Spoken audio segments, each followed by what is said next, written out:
The Girl in the Shadows. In a small, forgotten town nestled between dark woods and misty hills, there was a girl named Lily. She was no ordinary girl.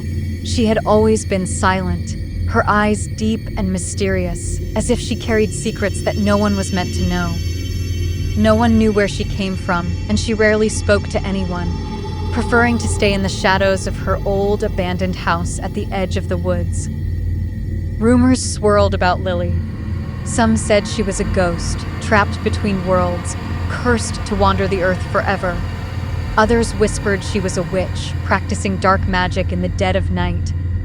But no one dared to approach her, for fear of what they might find, or what might find them. One cold autumn evening, a curious boy named Ethan decided to uncover the truth. He was drawn to Lily's house, a dilapidated mansion cloaked in vines and darkness. As he approached, he felt an icy chill run down his spine, but his curiosity pushed him forward. He pushed open the creaking door and stepped inside. The air was thick with dust and the scent of decay. Shadows danced on the walls, and every step echoed through the empty halls. Ethan called out, but only silence replied. As he ventured deeper, he saw her. Lily standing motionless in a corner, her hair covering her face, her eyes glinting in the dim light. Suddenly, her head turned sharply to face him. Her eyes were not like normal eyes. They were hollow black voids that seemed to swallow the darkness around them. She whispered in a voice that sounded like the wind through dead leaves. "You shouldn't be here." Ethan froze. "Who are you?" Lily's lips curled into a faint, sinister smile. "I am the girl who waits in the shadows. I've been here for so long, watching, dreaming, waiting."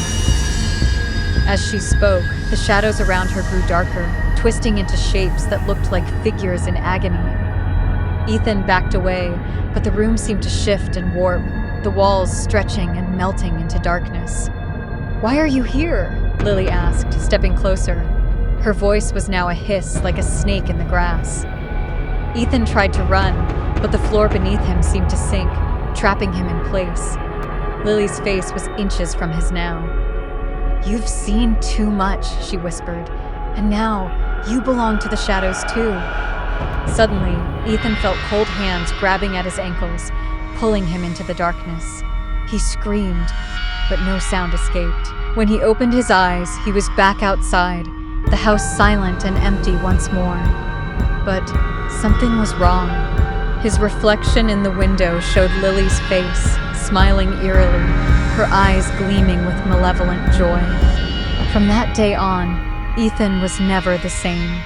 He would hear whispers in the night, see shadows flickering at the edge of his vision, and sometimes, when he looked in the mirror, he would see her, Lily, the girl in the shadows, waiting patiently for her next visitor. But Lily was not finished. Over the following weeks, strange things began to happen. Ethan's dreams became nightmares, visions of endless darkness, whispers calling his name, and a girl's face looming over him, her hollow eyes piercing into his soul. Every night she grew bolder in his dreams, reaching out with cold, spectral hands, trying to pull him into her world. One night, Ethan's mother noticed his pale face and haunted eyes.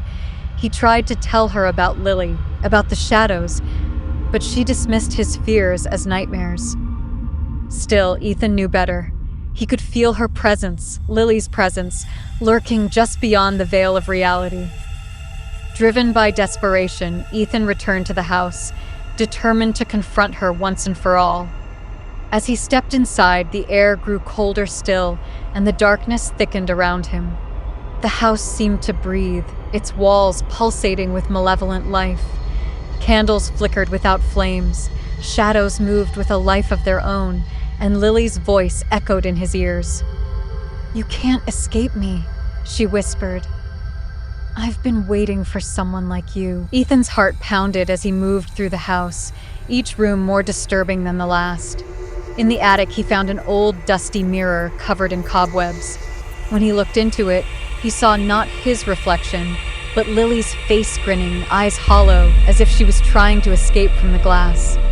Suddenly, the mirror shattered, shards flying everywhere, and Lily's voice roared like thunder. "You shouldn't have come back." Ethan ran, stumbling out of the house into the night.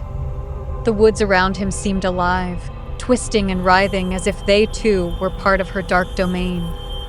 He raced down the hill, the shadows clawing at his heels, until he burst into the safety of his home. But peace was fleeting. That night, Ethan awoke to find Lily standing at the foot of his bed, her hollow eyes fixed on him. She whispered, "You can't run from me.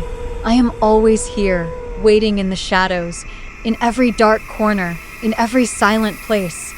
You belong to me now." From that moment on, Ethan's life became a nightmare of shadowy figures and whispering voices. His reflection often showed her face, smiling maliciously. His dreams became haunted by her, and he could no longer tell if he was awake or dreaming. And Lily? She was never truly gone. She continued to wait, patiently in the shadows of the world, for the next person to stumble into her web. For in the darkness, she was alive, and she was hungry. The town whispers that Lily's spirit still lingers in the shadows, waiting for the next curious soul to uncover her secret. And if you ever find yourself alone in the dark, listen carefully, because she might be whispering your name.